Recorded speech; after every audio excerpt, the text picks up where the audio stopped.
大家好，我是野夫长工。 Hello everyone. On the last day of 2024, I finally lost my job. I've been working in real estate for over 10 years, but now, in this environment, it's impossible to find a new job.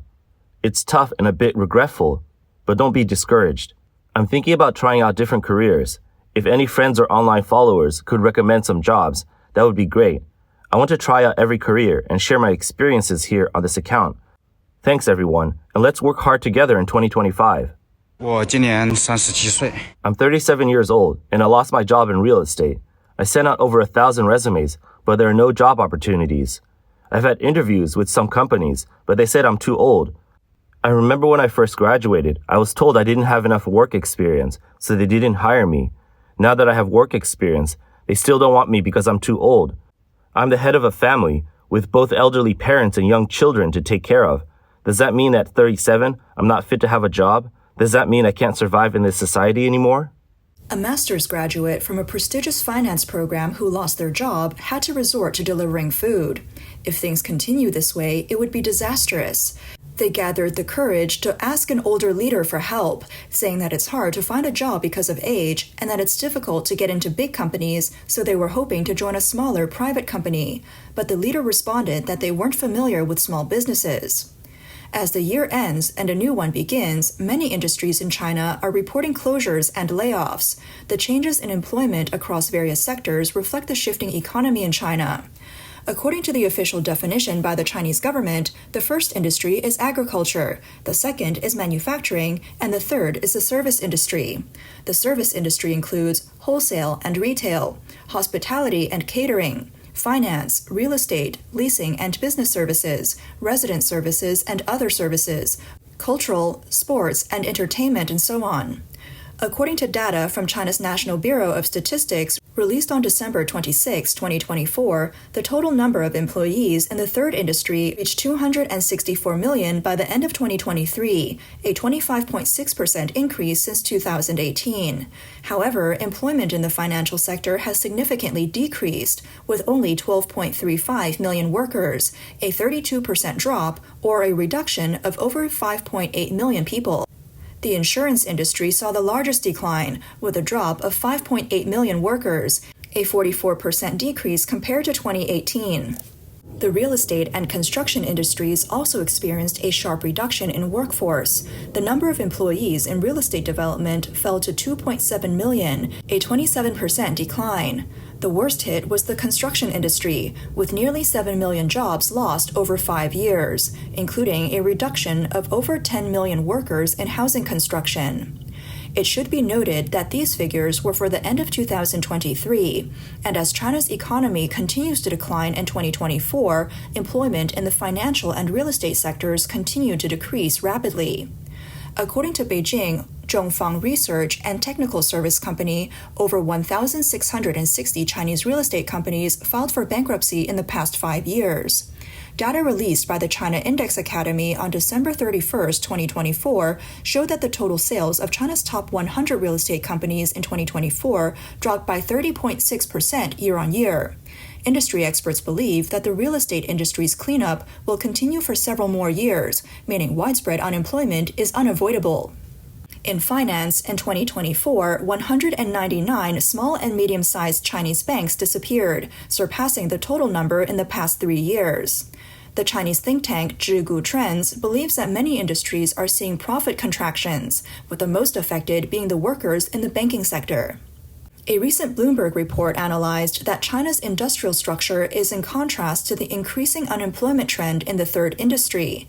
This reflects the impact of financial enterprises under regulatory investigations, anti-corruption efforts, and salary reductions, while the real estate sector is experiencing the most severe slump in modern Chinese history, forcing developers into default. In contrast to the decline in finance and real estate, the number of food delivery workers and ride-hailing drivers in the third sector has surged. For example, in Beijing, the number of food delivery workers in the first half of 2024 increased by an astonishing 49.7% compared to the same period last year, although profits in the restaurant industry plummeted by nearly 90%.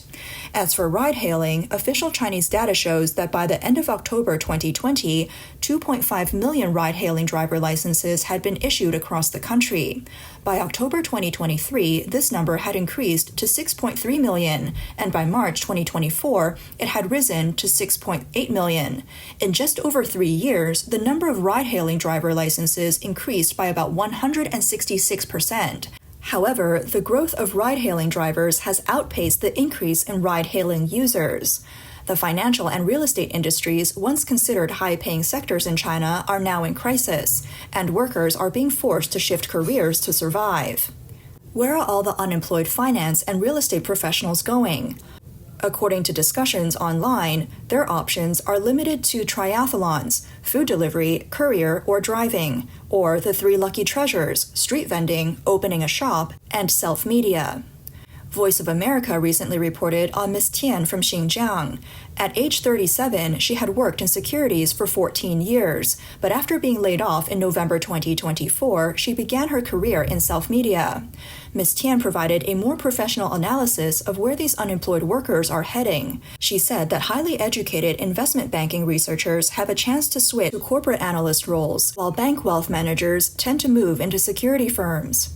Young finance professionals are more likely to apply for government jobs, like those in the Security Regulatory Commission. As for investment advisors like her, most would shift into sales or the insurance industry. A well-known finance blogger shared that a former colleague, Xiao Zhu, also left the finance industry and joined the self-media sector. He now creates business interview videos, speaking with entrepreneurs from various industries. He writes scripts, films videos, and handles everything on his own. Some have returned to state-owned enterprises. A blogger from Beijing posted about being unemployed for over 100 days, attending more than 30 interviews, and eventually returning to a state-owned enterprise. He lamented the salary cut and longer commute after switching careers, stating, "In my 30s, I'm starting over." A recent conversation with many friends revealed that various financial institutions, big and small, are cutting jobs, and more executives from these companies are leaving, making the job market increasingly competitive. There are three major challenges that these former financial professionals are facing. 1. Job mismatch at higher levels. Once you've reached a mid to senior level position in a large company, it becomes difficult to find a job that matches your role and experience. The experience and responsibilities you had in a big company often don't align with smaller firms or different sectors, making it hard to find suitable positions. 2. Generational gap in the workplace. When interviewing for positions at smaller companies, candidates often find themselves face-to-face with much younger colleagues, such as those born in the 90s or 2000s. After working for 10 to 20 years in finance, it's challenging to communicate effectively with these younger generations who might not understand the nuances of the industry or share the same frame of reference. 3. Lack of opportunities in startups. Many startups simply can't offer a role that matches the candidate's experience or the salary expectations that come with it. These companies often cannot afford to provide positions that attract experienced professionals, leaving many with no option but to lower their expectations or stay unemployed. These three issues are becoming some of the most significant hurdles for those working in the financial industry today. As China's economy continues to decline, the securities industry faces a winter, with not just layoffs but also pay cuts. At the end of 2024, the investment banking department of China's state-owned firm, China Merchant Security, was exposed for halving salaries and canceling bonuses. Business entertainment budgets also largely canceled. Reports state that slower IPOs have caused business at China Merchant Securities to plummet. Business professor Xie Tian at the University of South Carolina said that China's ongoing economic downturn has led to poor performance in many companies. As a result, activities like IPOs and securities issuance have decreased, directly impacting securities firms. Ms. Tian, a former securities professional turned self-media worker, told Voice of America that China's finance sector is undergoing a reshuffling phase. The securities market is still in turmoil, and top firms are expected to continue acquiring and restructuring smaller ones. It's predicted that personnel reductions will continue. Moreover, many young students who chose finance in recent years due to the industry's optimistic outlook will increase job competition. A popular post on Zhihu titled "Middle-aged men in real estate are about to lose their jobs. What should they do next?" has drawn a lot of attention, with nearly 480,000 views. A netizen known as Bald Greasy Man responded by saying, "The best solution is to lie flat and focus on managing the family." He said, "I know several middle-aged real estate men, and the earliest ones were laid off 5 or 6 years ago, while the latest ones have been unemployed for more than 2 years. Without exception, they all became stay-at-home husbands, focusing on family life." But not everyone has the luxury of lying flat. Many unemployed real estate workers are still searching for jobs. Since the pandemic began in 2020, China's real estate industry is no longer seen as a high-value sector. The real estate market continues to be sluggish, and small developers are the hardest hit, with the highest turnover. However, middle-aged workers have been hit particularly hard. 37岁从 At 37, after being laid off from a real estate company, I realized that finding a job with a monthly salary of 20,000 yuan was, of course, impossible. Still, there was a glimmer of hope. Perhaps deep inside, I wasn't ready to shed the image of a traditional intellectual. As 2024 quietly slips away, how's everyone doing? Struggling to make ends meet, feeling anxious, uncertain, and lost. This sums up my 2024. I hope that 2025 will bring prosperity to everyone, and it's also a personal encouragement to myself. Keep going, middle-aged unemployed people. A blogger shared the dire situation facing those in real estate in 2024. They mentioned that none of their friends in the real estate industry are currently employed. Many have been unemployed for years. Those at the top of the industry, developers, have been out of work since the pandemic started, and even now, several years later, they still haven't found a job. The worst part is that many of these real estate professionals' wives also work in real estate, meaning both are unemployed. Worse yet, they responded to the CCP's policy of having 2 children. Now they're stuck with little expendable income, not even daring to go out for late-night snacks. The blogger also mentioned that many in the construction industry, such as those in landscaping and hardscaping, are also out of work. Similarly, in real estate sales, at least 3 out of 10 of their friends who work in real estate brokerage are unemployed. They expressed that, despite hopes of an economic recovery in 2025, things will likely get even harder. The only viable option seems to be to follow their own example, diversifying into self-media, since it costs little to make videos and chat about things, and it still provides some income. China's economy continues to stagnate, and many stimulus policies have had little effect. As a result, the government has strictly enforced the rule that only positive economic narratives are allowed, putting even economists at risk of unemployment. At the end of 2024, the China Securities Industry Association issued a notice to strictly monitor the chief economists of security firms. Several securities regulatory bureaus across the country have also imposed regulatory requirements, limiting the activities of nearly 20,000 economists and analysts. Recently, some economists have crossed red lines. At least 2 prominent economists, Gao Shanwen, chief economist of China National Investment Securities, and Fu Peng, chief economist at Northeast Securities, were suspended after giving internal investment seminars on economic issues that sparked heated discussions. Their social media accounts were subsequently blocked. The Hong Kong newspaper Singtao Daily analyzed that the more economists and analysts speak the truth, the more likely they are to cross the red line. With nearly 20,000 economists and analysts all required to publicly endorse the government's rhetoric, how can they prove their worth? It's no surprise that many professionals are lamenting that the role of economists and analysts is becoming increasingly dispensable, and they're likely to be the first to face layoffs and pay cuts.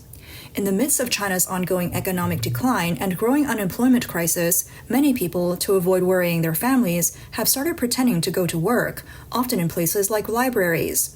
The free library has become a refuge for unemployed individuals, replacing Starbucks as the place for those without jobs to pass time. The library index has even become a new way to gauge China's unemployment rate. Recently, a new phenomenon has emerged. Pretend-to-work companies have started popping up in Shanghai, a concept that has gained attention online. Some bloggers have posted recruitment videos for pretend-to-work companies, showing setups that mimic a real workplace environment.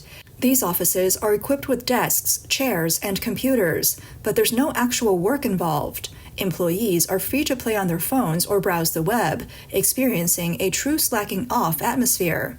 The conditions are simple. A cost of 20 or 30 yuan per day. Lunch is provided, with office hours from 10 a.m. to 5 p.m., with no clocking in or overtime required.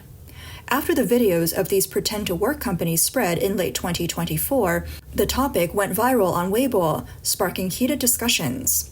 Many netizens expressed their amusement. The concept of pretend-to-work company is so creative. If you add computers, it'll become a new type of internet cafe. It's just a cafeteria. And, in other words, 30 yuan gets you an 8-hour study desk and a lunchbox, with some even asking, "Where's the company? I'll try it out during my free time." However, some netizens raised concerns. What happens at the end of the month? How will you get your salary? And can pretending to work really relieve anxiety? Why am I still feeling stressed? At present, there has been no official confirmation about whether such companies are officially registered. Some users speculated that Pretend to Work Limited could become a new trend in the future.